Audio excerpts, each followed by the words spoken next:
Anong mensahe ang kailangang marinig ng mga cancer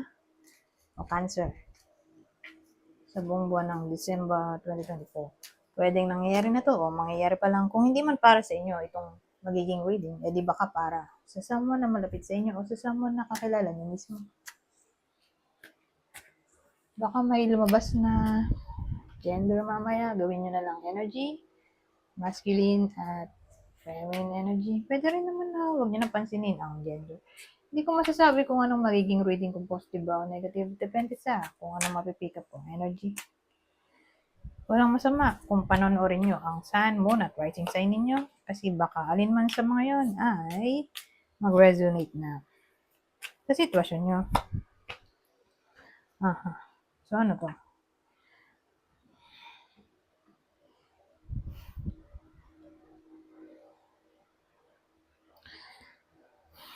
So yung mga bida natin, kasi usually relationship reading naman ang ginagawa ko. Yung mag-lovers ay pamilyado. Kung di man pamilyado, nagli-live-in. Kung di nagli-live-in, magkapit-bahay lang sila. Kung di magkapit-bahay, magkabarangay. Kung di magkabarangay ay magka-city. Basta malapit lang sila, in short, sa isa't isa. Short distance to. Relationship, hindi to long distance. Okay? Yun yung sitwasyon ng mag-lovers dito. Ngayon,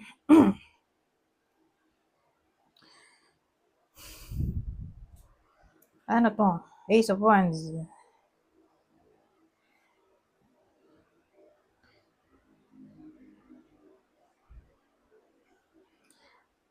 Parang may isa sa kanila na dito, nag-start maka-realize na yung isa sa kanila ay lazy. Mm-hmm. Walang common sense. Grabe naman. Ay no, lack of common sense.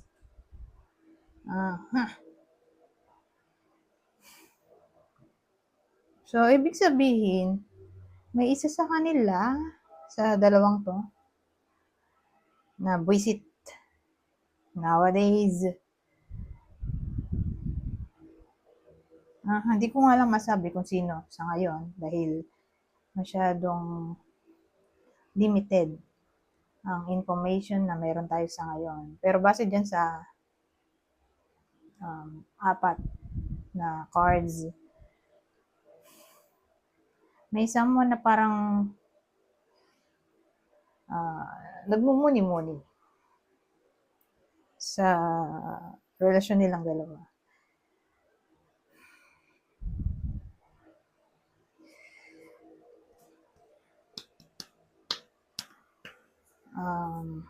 Pwede rin naman na may isa na nagsususpect na dishonest. Ganon. Kaya buisit. So, pwede rin ganon. May someone na nagsususpect siya na yung person niya ay nagiging dishonest. So, in case-to-case basis, malalaman natin yan maya-maya. Okay? Kung saan talaga tatakbo ang reading sa direksyon. Pero, kunin nyo lang yung info na sa tingin nyo ay fit sa sitwasyon nyo. O sa kakilala nyo, pwede rin naman.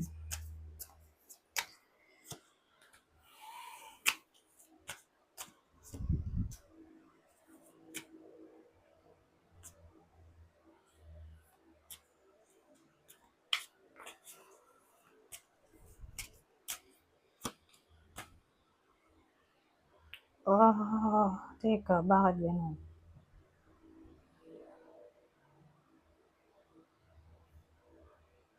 Bakit lumabas tong Queen of Swords natin?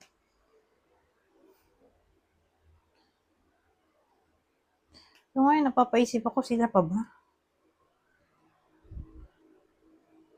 O mangyayari pa lang to? Kasi probably sila pa kasama pa sila So, possibly, ito ng future. Kasi remember, may someone na di masaya Probably yung babae. Kasi yung babae parang nagmumuni-muni siya sa tinakbo ng relasyon nilang dalawa.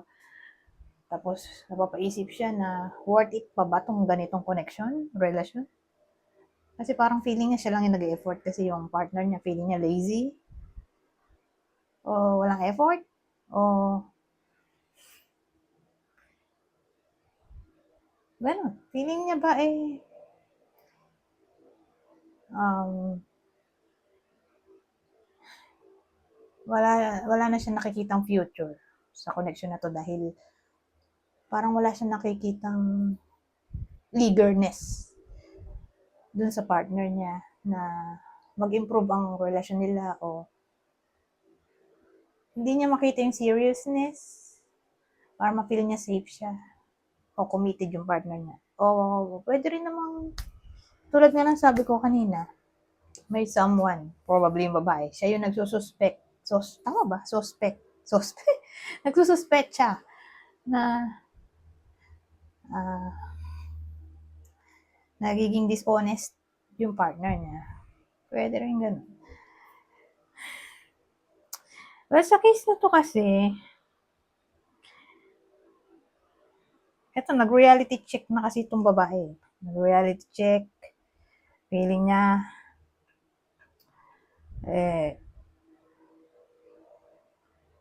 hindi na mag-work tong connection na to. Base doon sa sinabi ko kanina. Feeling niya, siya lang yung committed sa relasyon. Ngayon, dahil future na tayo, di ba? Mag-aaway sila. Kasi, ang daming tumatakbo sa isip ng babae. Naiinis siya dun sa lalaki. Kaya yan, magde-decide yung babae na i-confront yung lalaki.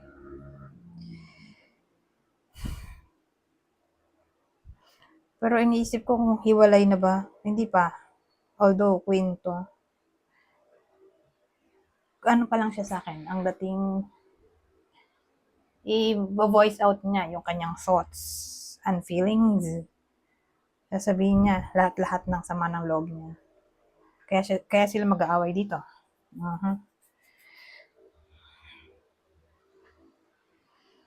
Tingnan natin kung mag-lead ba to sa separation. Iba pa naman tayong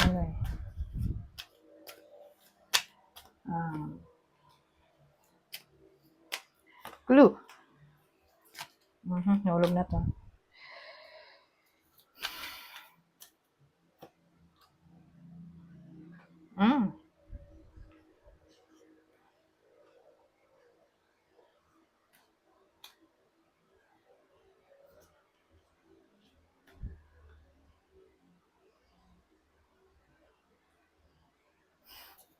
Ito maganda. Ito yung side nung lalaki. Naging na siya dito, oh. From knight na baliktad, naging king siya, oh. King of Pentacles. So, probably, marirealize nung lalaki na may something wrong siya sa sarili. May something wrong na ginagawa siya sa sarili niya. Marirealize niya yung point of view ng babae dito sa Ace of Swords. Parang magkakaroon siya ng somewhat clarity sa pinaghuhugutan ng babae. At magdidesisyon siya na i-work out itong connection sa pamamagitan ng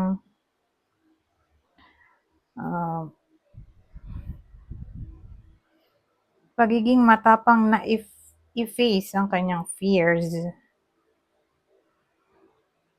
o baguhin ang kanyang sarili. Siyempre, mahirap din talaga ang change. Kailangan nun ng matinding desire di ba? Para ma-motivate. So, ganun ang dating dito.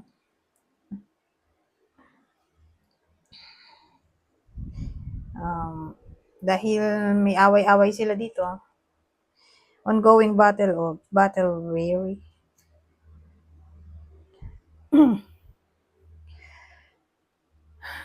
Ngayon nga, magdidesisyon yung lalaki na kahit ganyan, mabunganga yung babae.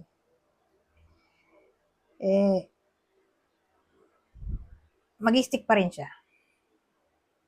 Ito try niya baguhin ang sarili niya. Kasi magiging somewhat responsible siya dito. Yun ang maganda eh. Responsible, reliable. Dito sa presence ng King of Pentacles, ito yung pinakamagandang king para sa akin. King of Pentacles. Reliable, responsible,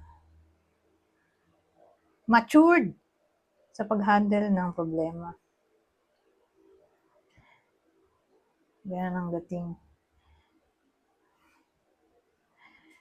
Mag-e-effort na siya. Okay? Willing na siya maging provider kung yun ang kinaiinis ng babae.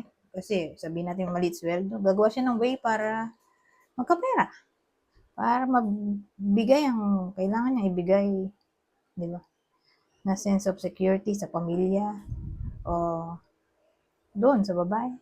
Kung maluho man yun. Kasi case-to-case basis kung ano. Single, di ba? Kung pare silang single. Pero nagli-live-in. Maganda naman yung tinakbo ng reading natin so far.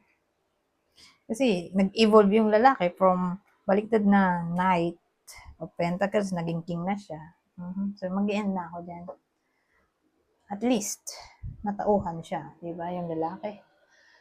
So maganda rin naman yung kinalabasan nung ginawa ng babae dito. Binigyan niya ng ultimatum yung lalaki. At dahil dyan, ma-realize nung lalaki na kailangan niyang magbago para mag-work out tong connection.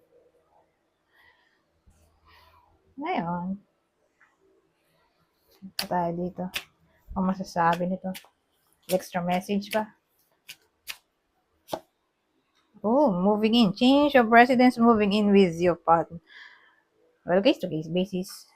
Sabihin natin, hindi pa nagli-live-in yung iba sa inyo. Di baka mag-live-in na. Ngayon, kung nagli-live-in na, baka ma-relocate sila. Mag-iiba ng bahay. Location ng bahay. Maglilipat bahay, in short.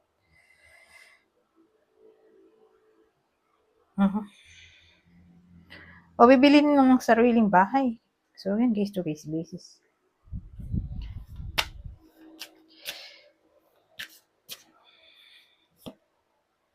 Oh, date night. Get ready to be wined and dined. Kasi magbubunga nga dito yung babae. So, siguro, ang way para mapakalma tong babae.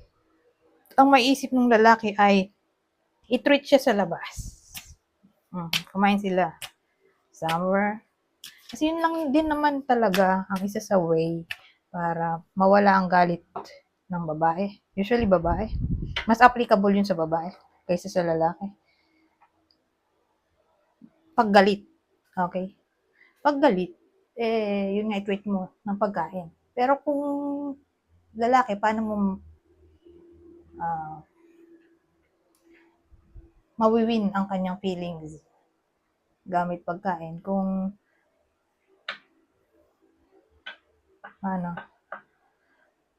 siguro applicable lang kung nililigawan ng babae yung lalaki. Kung magaling siya magluto, edi baka magustuhan siya ng lalaki, di ba? Sa pamamagitan ng luto niya. Kasi bihira lang naman yung mga babaeng marunong magluto o magaling magluto, lalo na yung partner. So, yun yung way. This is a way para ma-win ang loob ng lalaki. Kung patay na patay yung babae, edi lutuan mo ng pagkain, di ba? Pero kung galit yung babae, paano mo siya ma-win? Edi yan. Treat mo sa labas. Bilan mo ng pagkain. Bilan mo ng gamit. So, yan yung siguro may isip ng lalaki dito. Parang peace offering ay i-treat sa labas o bilhan ng mga kung ano-ano. Ganun. So, ganyan ang gagawin ng lalaki. Oh, they'll be back. Ano to? Expect to hear from them soon. Kasi tingin ko, bibigyan ng ultimatum ng babae yung lalaki. So, paano siya magka-come up sa realization? Kasi, iiwan ng babae yung lalaki. Depende sa case nga. Sabihin natin, nagli-live-in, edi iiwan ng babae yung lalaki. Babalik siya sa magulang niya o makikitira siya sa kaibigan niya. So ngayon, mag-isa na lang yung lalaki. Kaya siya mapapaisip na magbago para bumalik yung babae dun sa bahay nila. So, case-to-case basis. Ngayon, kung hindi naman sila nagli-live-in, hindi magpaparamdam yung babae dun sa lalaki. So, syempre, wala silang connection. Edi dun ma-realize ng lalaki yung point of view ng babae. Kaya, mag-e-effort siya para ma-win back yung babae para mag-reply na siya. So, ganun. Kumbaga yung ultimatum na gagawin siguro ng babae kasi magiging harsh siya dito eh. Gagawin niyang desisyon ay siguro di siya magpaparamdam o iiwan niya yung lalaki. Ganun. Kaya walang ibang choice yung lalaki kundi mag-come up sa walang ibang choice yung lalaki kundi mag-isip hanggang sa ma-realize niya yung point of view ng babae. O wala siyang ibang choice. Kumbaga, alam niya sa sarili niya talo siya sa laban na to. Kaya susurrender na lang siya sa gustong mangyari ng babae. So again, malaki chance na maghihiwalay sila o hindi sila magko-communicate dahil yun yung ultimatum na gagawin ng babae dito sa lalaking to. Ito pala, yun yung parusa niya. Hindi niya papansinin o iiwan niya o hindi niya re-replyan. Kaya ito, magbabalik. Expect to hear from them soon. So again, malaki chance na iiwan ng babae o hindi niya papansinin yung lalaki. Kaya yung tatamaan ng reading na to, mukhang lalaki yung bida na parang binibigyan tayo ng clue na magbabalik din naman yung babae kung sakaling mawala siya. Pero panandalian lang naman yung temporary disconnection. Okay? Pero again, depende pa rin ang lahat sa ikikilos ng lalaki. Pero hopefully, mukhang magmamature na siya dito.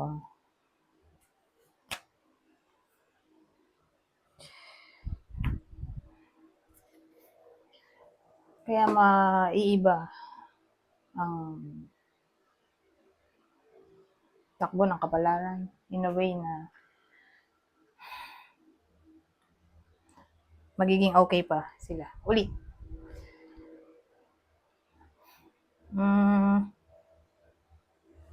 Dito. Ay, ba ito?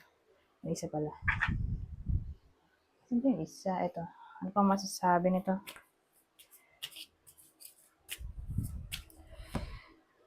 Temptation. Think carefully about the situation. Ano to? Tukso. Hindi naman ibig sabihin pag sinabi temptation, third party agad.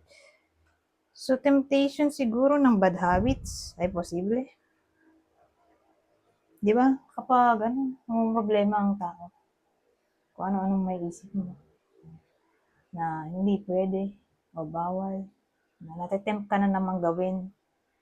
So, iwasan ng tukso of any form ng toxicity. So, diyan na papasok yung mag-iinom, mag-yosi, yung mga bagay na tinalikuran, babalikan na naman. May tendency na ganun. dahil sa sobrang depression. Yung mga bagay na parang bisyo o bad habits na sinubukang alisin na para bang sa sobrang sadness. Kasi ganun yung maaaring mangyari dito eh. Dahil bibigyan ng ultimatum ng babae yung lalaki. Na parang sa sobrang sadness ng lalaki, siya yung may tendency na, yun nga, ma-fall dito sa temptation. Kaya think carefully about the situation. So, advice yun dun sa lalaki. Look deeply within to discover your sole purpose in your relationship. So, again, ito ay tatama dun sa lalaki. Na kailangan niya magmuni-muni. Yan yun eh. In short. Para ma-discover niya yung sole purpose sa relasyon nila. Challenges. All true soul connections involve challenges that can be overcome together.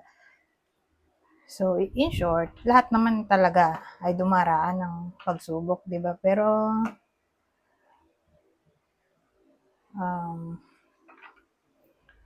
mas mapapadali, di ba? Yung pag-overcome ng challenge kung magkasama silang dalawa, yung magkarelasyon, na i-face ito, di ba? Hindi yung mag-isa ka lang, kundi sabay nilang i-face, ganyan. Walang iwanan. Wala namang iwanan din sa tinakbo ng wedding na to. Buti na lang. Although meron somehow dito, pero temporary lang naman yun. Temporary disconnection, temporary separation. Kasi kakabalikan din naman sila dahil nga mag-e-effort yung lalaki para masuyo niya yung babae. Kasi probably yung babae yung makikipag-iwalay o hindi magpaparamdam o magiging cold o harsh, ganyan. Ngayon, kuha tayo ng iba pang clue. Pang clue dito. Wala namang third party dito sa sitwasyon na to. Although yung potential ng dishonest, di naman po sinabing dishonest ay third party agad. Parang lang, prone sa lying. So feeling ng babae, sinungaling yung lalaki. Ganun. May potential na ganun. Siguro may mga promise yung lalaki na hindi tinupad yung babae. Kaya somehow ay nag-come up sa conclusion yung babae na yun nga. Pagka-deceptive yung lalaki. Anyways, dalawa yung bida, di ba? Magka-relasyon, wala namang third party. So, tag-apat sila, di walo. Walong clue. Ang kukunin ko dito, random na. Okay? Kunin nyo lang yung info na sa tingin nyo ay fit sa sitwasyon nyo. So, yung mga clue dito, dahil random, pwedeng tumama dun sa babae o lalaki. Witch, ano to? So, may someone na marunong siguro ng witchcraft sa relasyon na to. Powerful. Malamang to yung babae, powerful. Kasi, hindi lahat ay malakas ang loob na i-voice out ang feelings o connect o feelings o thoughts. Tingin ko, yung babae yung powerful dito. Average build. So, may someone na hindi mataba, hindi payat, sakto lang o pare sila. Beauty mark. So, may someone na magaling siguro mag-makeup, may beauty mark eh. Ano bang beauty mark? Siguro may hikaw sa ilong, may hikaw sa kilay, bibig, dila, may nunal, taling, ano pa bang beauty mark? Tato. So, depende. Anong beauty mark to? Basta may something sa itsura na gandang-ganda. Dimples, di ba? Pwede rin. Gandang-ganda yung tao sa kwento na to. So, dimples, broken chin. Wala na mag-isip. Kaya na mag-isip. Practitioner. Green eyes. Freckles. Short. Ano yan? maliit na tao. Akala ko nga nung una short, mahilig mag-shorts. Pero hindi. Kasi may isa tall eh. So may someone na short, probably 5'3" and below yung height ng isa dito sa mag-lovers na to. 5'3" and below. Practitioner, di may trabaho to. O para sila may trabaho. Particular kung ang field ng job ay law o health. Pero again, hindi naman necessarily ganun. Pero in short na lang ay may trabaho. Pareha sila o isa lang. Green eyes. So may someone na green eyes. Freckles. So yung combination, pwede rin foreigner to. May someone na foreign. So again, kunin nyo lang yung info na sa tingin nyo ay fit sa inyo. Kundi foreigner, contact lens siguro. May nagko-contact lens na green. Ito, pekas to eh. So, pag sobrang puti, doon lang naman siya nagkakapekas, di ba? Pag yung tao sobrang puti. So, ibig sabihin, may taong maputi. Kaya may pekas.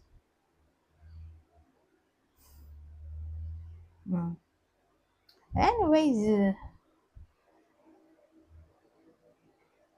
regardless na lang kung anong kulay ng balat, basta may pekas dito. So, again, itong 5'3" and below, may taong ganun sa dalawang bida, mag-lovers. Ngayon, zodiac sign naman tayo. Sino yung possible partner dito ng Cancer o Cancer? Leo, Gemini, o Pisces. Anyways, hanggang dito na lang. Goodbye. For now.